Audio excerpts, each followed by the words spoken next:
할렐루야. 대학 1청년교구 김교진 목장의 강이슬 청년입니다.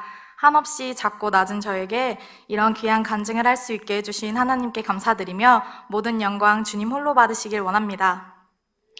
저는 특별할 것 없이 남들과 같은 가정에서 태어나 모태신앙으로 어릴 때부터 교회에 몸을 담고 있었습니다. 이사를 가게 되거나 일이 생겨도 어떤 계기를 통해서라도 하나님은 제가 교회에 계속 갈 수 있게 인도하셨습니다. 그리고 2008년 지금의 우병이어 교회인 중원교회에 나가게 되었습니다. 제 어릴 때의 신앙은 그저 남들이 하는 교육부 성가대를 친구 따라하고 친구들이랑 다니는 것이 재밌고 좋아서 나오고 가기 싫은 날은 부모님의 눈치를 보며 억지로 나오는 식의 신앙이었습니다. 그렇게 점점 자라며 태어나서 처음 10살에 장래희망을 가지게 되었습니다. 가지게 된 장래희망은 아이돌 가수였는데 텔레비전에서 나온 아이돌을 보고 저렇게 반짝이고 잘 나가고 싶다고 생각했습니다. 그때부터 모든 음악방송과 가요들을 찾아 듣기 시작하고 중학교에 진학하고 난 후에는 여러 기획사나 방송 프로를 찾아다니며 오디션을 보기 시작했습니다. 그러던 중 가요와 아이돌 가수에 대한 모든 것을 배우게 되었는데 제가 듣고 있던 가요들은 모두 사탄을 숭배하는 노래임을 알게 되었고 가수의 직업은 결코 하나님 앞에 칭찬받기 어려운 직업임을 알게 되었습니다. 하지만 저는 포기할 줄을 몰랐습니다. 그리고 너무나 당연한 결과이듯 모든 오디션은 마지막 문턱에서 좌절하게 되었습니다. 될 것 같으면서도 되지 않는 현실과 하면 할수록 나보다 세상엔 뛰어난 사람들이 많다는 생각이 들며 동시에 우울증이 찾아왔습니다. 남보다 못한 제 자신이 너무 싫어 집에 혼자 있는 날에는 자해를 하기도 하고 날마다 울며 생활을 보냈습니다. 헛된 꿈을 향할수록 제 영혼이 잠들어감에도 저는 욕심을 부리며 시간과 돈을 버렸습니다. 그 후 첫 도전이자 마지막이었던 예술고등학교 입시에서 떨어진 후 할 수 없이 일반 고등학교에 진학하게 되었습니다. 고등학교에 올라가 꿈도 희망도 잃어갈 때 목장 선생님으로 만나게 된 유지원 집사님의 기도 응답으로 저의 삶의 길이 바뀌기 시작했습니다. 첫 고등학교 동계 수련회에서 수련회 마지막 기도회 전 시간 집사님은 저를 따로 불러 말씀해 주셨습니다. 이슬아, 선생님이 기도를 해보았는데 하나님은 내가 음악하는 걸 싫어하신단다. 하나님께서는 사랑하는 자녀가 싫어하는 것을 하고 죄짓도록 가만두시지 않아 라고 말하셨고 저는 크게 뒤통수를 맞은 기분이었습니다. 그리고 성령 집회가 다가와 기도를 하던 중에 약 7년 동안 나는 허황된 꿈을 꿔왔구나 라는 생각과 하나님은 제게 처음으로 내려놓음을 알게 해주셨습니다. 지난 시간들이 아깝고 잘못된 기도로 응답을 받지 못한 제 모습이 너무 한심하고 안타까웠습니다. 이후 저는 남들과 같이 공부를 시작하게 되었고 하나님께 전교 1, 2등은 바라지도 않으니 공부에 대한 열정만 주세요 라며 기도했습니다. 태어나 17년 만에 처음 공부를 하는 것이다 보니 이미 고등학교 수준에 올라온 친구들보다는 한참 뒤에서 시작해야 했습니다. 그래서 남들이 고등학교 과정을 공부하는 동안 저는 초등학교, 중학교 과정부터 하나씩 다시 시작했습니다. 책상에 오래 앉아있는 것이 너무나 고되고 머리를 쓰는 것이 익숙하지 않아 괴로운 날들의 연속이었지만 선생님들의 말에 순종하자는 생각에 억지로라도 버텼던 것 같습니다. 시간이 지나면서 제 성적도 차츰차츰 나아지고 나도 노력하면 하나님이 주시는구나 하며 앉으나 서나 하나님께 감사만 했었습니다. 그런데 저도 사람인 탓에 감사가 오래가지 못하게 되었고 더 많이, 더 높은 곳으로 가고 싶다는 욕심이 들기 시작했습니다. 또한 이제 나도 어느 정도 할 수 있다는 생각에 교만함으로 가득 차 하나님이 주신 은혜는 잊어가고 있었습니다. 그렇게 누구나 맞이하는 고등학교 3학년 수험생이 되었고 제 삶에서 기도를 제일 안 한 순간이 되었습니다. 외동으로 자란 저는 특별히 돈 욕심이나 소유욕은 없었으나 남들보다 잘 돼야 한다는 교만함과 스스로의 야망이 큰 사람이었고 내가 사람들보다 빛나야 한다는 생각에 19살 우리나라의 입시에서 다시 눈이 멀었습니다. 그렇게 3월, 6월 수능 전 가장 중요하다는 모의고사들을 지나 9월 모의고사에서 빛을 발하듯 처음 가장 높은 점수를 받게 되었습니다. 하나님께 감사도 잠시 원서 접수 기간이 되어 정신없이 제가 원하는 좋은 대학들을 지원하게 되었습니다. 하나님과 가까이 하지 않으면서도 난 교회에 다니니까 다 잘 될 거야 라는 생각에 수능날이 되었고 하나님께 기도하지 않은 대가라는 듯이 저는 최악의 성적을 받게 되었습니다. 성적표를 받은 후 며칠을 울며 지새웠습니다.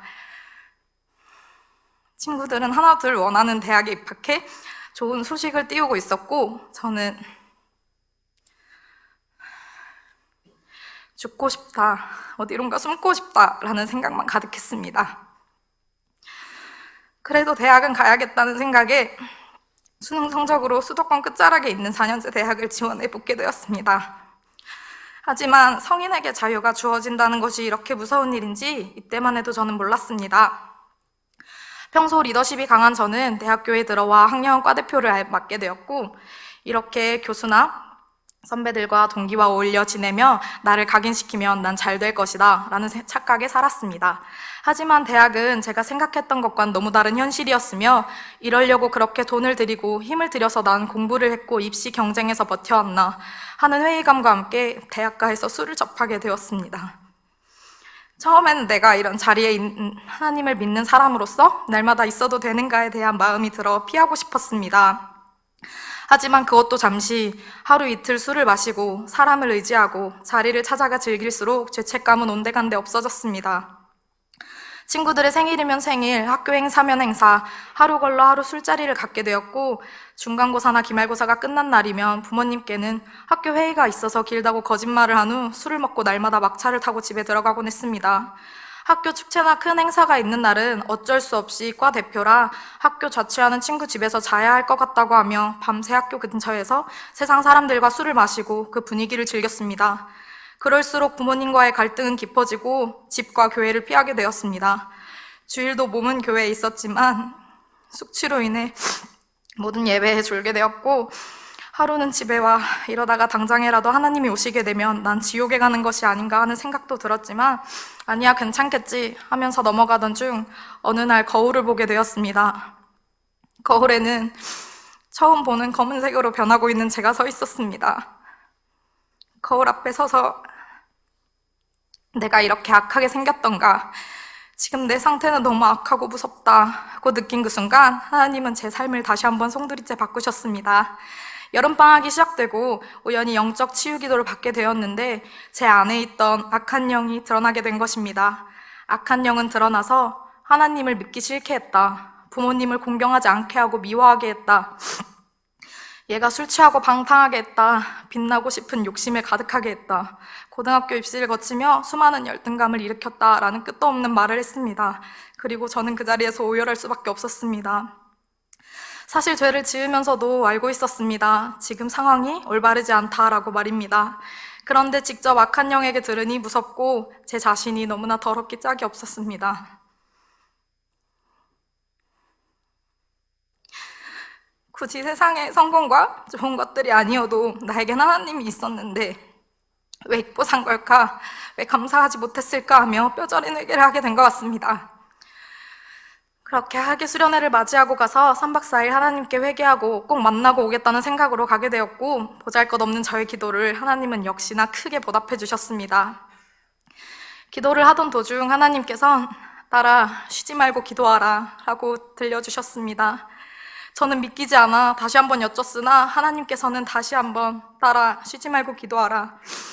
저 악한 영들과는 주 너의 여호와가 싸우리니 너는 그저 쉬지 말고 기도하라 라고 하셨습니다. 너무 감사하고 죄송하고 기뻐서 네 주님 쉬지 않고 기도하겠다고 하나님께 답했습니다. 그 후 하나님은 저를 매일 교회에서 자도록 이끄셨고 기도하며 새벽을 깨울 수 있게 되었습니다. 새벽 예배라면 거짓말을 하면서도 안 나갔던 저인데 어느 순간 새벽 예배를 드리지 않으면 하루를 살 때 숨을 못 쉬고 있는 것 같은 답답함을 느꼈고, 몸이 피곤하고 지쳐도 그 자리에 있는 것이 너무나 당연하다고 느껴지게 되었습니다. 그리고 또 하나님은 저에게 중보의 은사를 허락하셨습니다. 항상 제가 삶의 여러 환경을 먼저 겪고 배우며 많은 사람들의 마음과 아픔을 이해하고 모두를 사랑으로 품게 하셨고, 항상 저는 개인 기도보다 남을 위해 기도할 때 제가 바란 것 그 이상의 몇 배로 채워주셨습니다. 그러나 가끔은 지쳐서 하나님께 너무 힘들어요, 벅차요 라고 말하면 하나님은 저에게 너마저 이들의 삶을 이해하지 않아주고 사랑으로 품지 않아주면 저들은 누가 이해해주냐며, 내가 너에게 보낸 영혼들의 끈을 놓아버릴 거냐며, 딸아 더 쉬지 말고 기도하라 라고 훈련하셨습니다. 하나님이 언제나 기회를 다시 주시진 않을 거란 생각에 앞만 보고 열심히 주님의 길로 달렸습니다. 그러다 올해 3월 간증을 준비하기 시작하며 저는 신앙에서 열심히 달리다가 길이 끊긴 것 같은 기분을 느끼게 되었습니다. 마귀는 그 틈을 타서 너의 영만 죽으면 다 죽을 수 있어. 그러니 너만 죽으면 돼. 나는 네가 사람들 앞에서 간증하는 게 너무나 꼴보기 싫어. 라며 방해하기 시작했고, 알 수 없는 감정적 시험에 흔들리며 내 스스로가 못나서 이것조차 함부로 이길 수 없는 신앙이 나의 신앙일까 하며 스스로를 정죄하게 되었습니다. 그러나 하나님은 저를 숨쉬듯이 놓지 않으셨고, 하루는 기도하던 중에 하나님께선 내가 너와 함께함이라 라고 말하셨습니다. 또 며칠 지나지 않아 새벽 기도가 끝나고 한 권사님께서 저에게 찾아와 하나님이 설교 도중 저를 보여주시며 저에게 전해주라는 메시지라고 전해주셨습니다. 하나님께선 아가, 다 너의 잘못이 아니란다. 너의 눈물과 애통하는 그 마음을 알고 있다고 하셨습니다.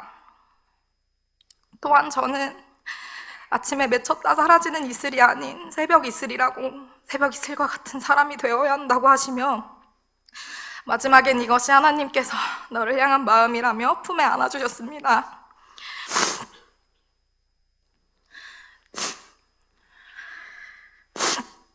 생전 처음 받아보는 하나님의 놀라운 위로들이었고 부끄럽고 죄송했습니다. 그렇게 하나님은 저에게 다시 십자가를 지고 주님만 의지하며 가는 법을 깨닫게 하시고 지금 이 자리에 주님의 은혜로 세우셨습니다. 할렐루야. 다음은 전도 사례입니다. 첫 번째로 또래의 최지희 청년을 전도하게 된 사례입니다.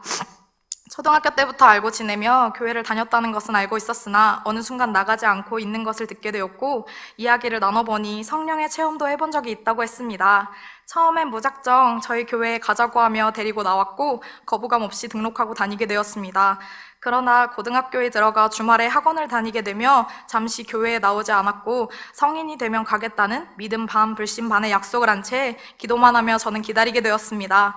그렇게 고등학교 3학년에 들어서 하루는 지희가 다시 고3 시절부터 하나님을 찾게 되면 참 좋겠다고 생각하고 있던 중에 다니던 학원을 그만두었다는 연락을 받게 되었습니다.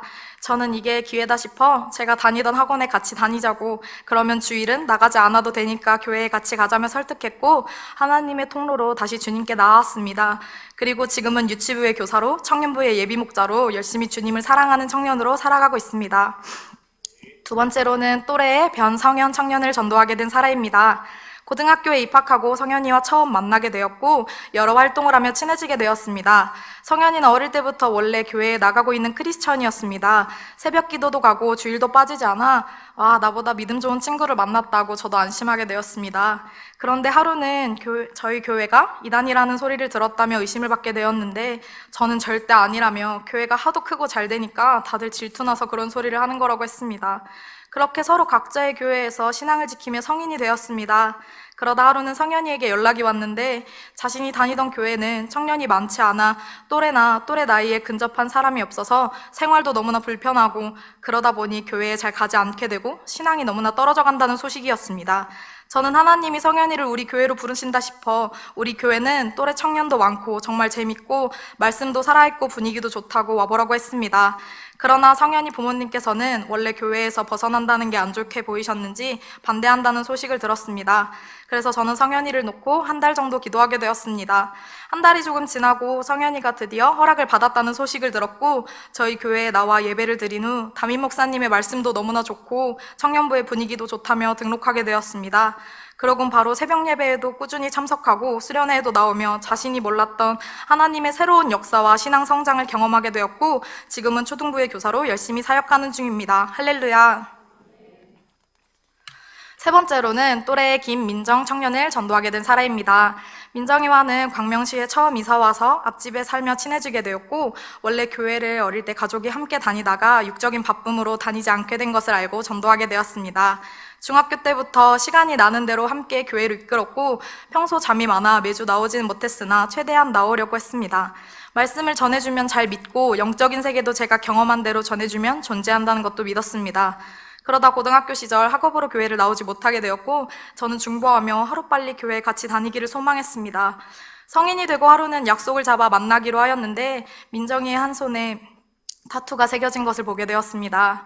차마 좋지 않은 거라고 말하고 싶어도 입이 떨어지지 않았고 그날 저의 기도 부족을 느끼며 참 많이 울었던 것 같습니다. 그리고는 이대로 더 이상 안 되겠다 싶어 매주 안 나가도 좋다. 한 달에 한 번? 안 되겠다면 2달에 한 번이라도 좋으니 교회에 제발 가자고 하며 예배에 데려왔고 등록이 되면 더 많은 사람이 중보해 줄 수 있는 것을 알기에 등록부터 하자며 등록카드를 쓰게 했습니다. 그 후에 예배는 어땠는지, 혹시나 부모님이 다시 교회에 나가는 것을 반대는 안 하시는지 물어보았으나 오히려 민정이의 부모님께서는 항상 너도 다른 아이들처럼 제발 교회도 나가고 그래라 라고 하셨다는 소식을 듣고 기뻐서 어쩔 줄을 몰랐습니다. 이후 현재는 개인의 일들로 자주 나오지 못하고 있으나 나오려 노력하고 있고, 저는 민정이가 다시 교회에 자주 나와 열매 맺고 삶이 변화하는 청년이 될 수 있도록 마평아 기도로 중보하고 있습니다. 마지막으로 저의 비전을 말씀드리겠습니다. 저는 주님의 응답과 같이 쉬지 않고 기도하며 선한 주님의 능력으로 많은 청년들을 전도하고 제 주변의 사람들의 아픔까지도 진실한 사랑으로 품어줄 수 있는 하나님의 위로의 통로가 될 수 있는 담대하고 믿음이 단단한 다니엘과 같은 청년이 되고 싶습니다. 담임 목사님께서 기도를 많이 한 사람이 있는 곳에는 마귀가 무서워서 피한다고 하셨듯이 날마다 성령 충만한 그리스도의 선한 향기를 뿜어내는 사람이 되는 것입니다. 또한 다다음 주에 있을 목자 파송 가운데 어리지만 제 힘이 아닌 하나님의 힘으로 목장의 기둥이 되고 맡기신 영혼을 위해 눈물로 기도하고 바른 길로 가게 인도하는 통로가 되는 목자가 되기 위해 준비 중입니다. 베드로가 이르되 은과 금은 내게 없거니와 내게 있는 이것을 내게 주노니 나사렛 예수 그리스도의 이름으로 일어나 걸으라 하고 사도행전 3장 6절 말씀. 아멘. 오직 저의 힘이 아닌 예수님의 이름과 힘으로 살아갈 때 제 삶을 붙드실 주님을 믿습니다. 지금까지 부족한 저의 간증을 들어주심에 감사하며 모든 영광 하나님께만 올려드립니다.